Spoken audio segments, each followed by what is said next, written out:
Just nice to be here after a W. And again, I said it at the press conference following the ball game. Our crowd was tremendous, and we need you. We need you this week versus Miami. Big ball game, opening conference play. Let's continue to keep this thing rolling. This is your football team. This is our town. Let's do this thing together. So with that, I'll start our press conference. Mike, you think it's fair to say that this is arguably the most important single game on your schedule, just because of its proximity? Absolutely. You know, and again, Nick, what we've tried to do is make sure that we have a mindset that the next game is the most important game. But this is a big one, without a doubt. You know, it's the first conference game. It's an opponent that we've kind of split with 1-1 and had two great ball games with, and it's one that could really set the tone kind of for the season. How bad did your kids need to get a victory and just feel that satisfaction of walking off the field after a win? Well, confidence is key. Confidence is key in this conference, and my couple of years being involved with it, I think the team that believes that they're going to win has been the teams that have been successful. You know, and for whatever reason, we've kind of lacked that. We've kind of found a way to not be successful in those moments. You know, this is a different ball club. They got down 14-0 in a heartbeat, and they didn't blink an eye. You know, I think our defense staff did a great job of making some adjustments with some fits. We got those things kind of cleaned up. And offensively, you had some guys kind of starting or being the guy for the first time with Scotty Miller and during those guys being out. And early on in that first quarter, we had some balls that we dropped, and then as that game started to slow down, you saw guys like R.B. Marlowe, Noel Massey, Derek Budavong, who were being targeted really as the guy for the first time, start to step up and make some plays. Now, when you bring in, you know, your kind of elite star, whatever you want to call it, receiver coming back, your deep threat, your speed threat, and you put him back in the mix, and those guys are starting to play with some confidence. You know, we might be on to something there. Because your depth started to come through, is the offense, are you starting to see shades of this offense looking the way you really want it to? I think that we've got a long way to go. We're not where we want to be, but if you go back and if you study video of EKU, they had played Marshall. Marshall's pretty dang good offense, and I think they held them pretty much in check in that ball game.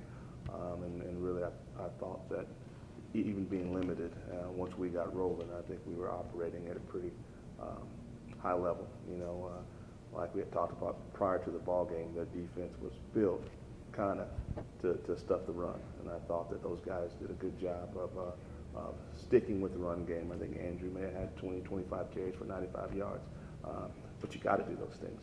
You got to do those things just to keep those guys off balance, and not only that. You know, we want to, in some ways, we want to snap 80 plays a game to make sure we're giving our defense some sort of rep. So I liked our balance. I liked our efficiency.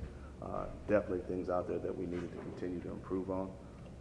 But I think we're moving in the right direction. I mean, Jared and Scotty have obviously got this kind of connection, but for Jared to, I mean, is there could there be more of a trust factor with the other receivers now? I think that's huge. Yeah, Tom. So I think that that's gonna serve us well moving forward. Yeah, I think him and Quentin have started to develop that trust. But guys like again Derek Budavong, who really, being honest and truthfully, hadn't been targeted too much over throughout his career. He made some tremendous sketches, and you know, he stepped in a way that we've been waiting for him to step up in. And then again, we feel like the Marlowe kid has a very, very similar skill set to a Scotty Miller.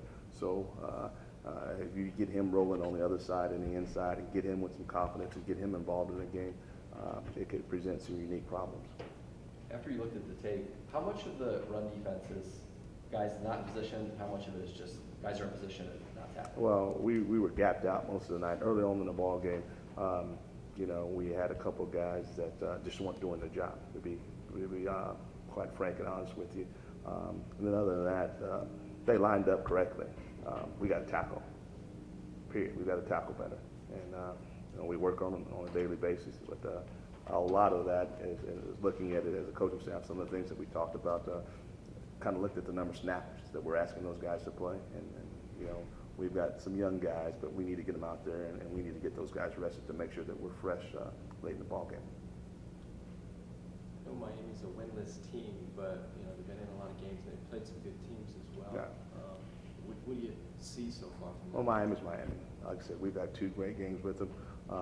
2 years ago, our ball game, they came in here, 0-5, 0-6.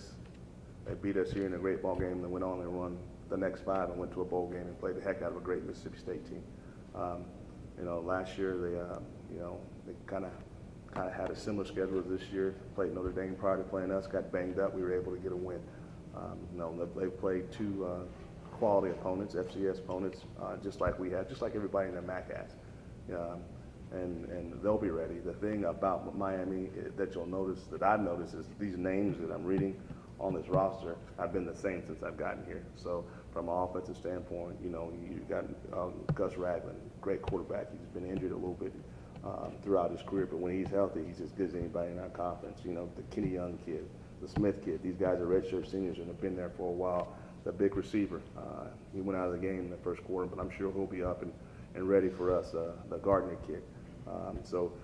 They're big up front, and they got some talent at the skills positions, and you know, they'll be very productive from an offensive standpoint. And then defensively, the senior heavy, but number 5, the McMullen kid, the linebacker, he didn't play in that game last year, but this is probably one of the better defensive players in our conference. He definitely controls their defense. Montgomery is another senior that's kind of backed on the back end, number 21, that's a veteran and kind of gets them lined up. So they'll be sound. They'll be sound, and I think it's going to be a heck of a ball game. Kind of mentioned it before about taking care of your games at home. But now that this is a MAC interdivision game, how much is this a barometer for how you evaluate this team?